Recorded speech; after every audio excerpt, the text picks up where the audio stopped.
நான் என்ன பேசினாக்க எனக்கு மெண்டல் ஆக்கினவங்க கேட்கிறேன். இப்ப இவ்வளவு சனம் அழிஞ்சிருக்கு. 2021 ஜனவரி தமிழீழத்தை பிரகடனை பண்ணி புட்டுட்டு சண்டையை தொடக்கி, ஐயோ கத்துக்கிட்ட கொடுத்தது புட்டு நீதான் சண்டையை தொடக்கி நானும் சுப்பேத்தி இவ்வளத்தையும் கொண்டு வந்தது நான்.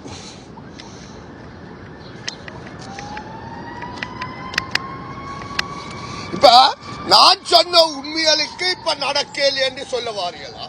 இல்ல நடந்ததுக்கு இப்ப என்ன பொறுப்பு சொல்றேன். இப்ப பல லட்சத்துல இவ்வளவு சனம் சாகுது. இப்ப 2009 தமிழீழ விடுதலை புலிகளை எந்த ஒரு சம்பந்தமும் இல்லாம சர்வதேசமே தடை செய்து அடிச்சிருக்கிறீங்களே, இந்த வரைக்கும் கூட அந்த தடையை நீக்கணும். இவ்வளவு பேசி இருக்கிறான், கருப்பு பட்டியல்ல போடுறீங்க. ஆனால் புலியின் தடையை நீக்கிறது என்ன காரணம்? What is the reason? பதில் இருக்கு, பதில் இருக்கு.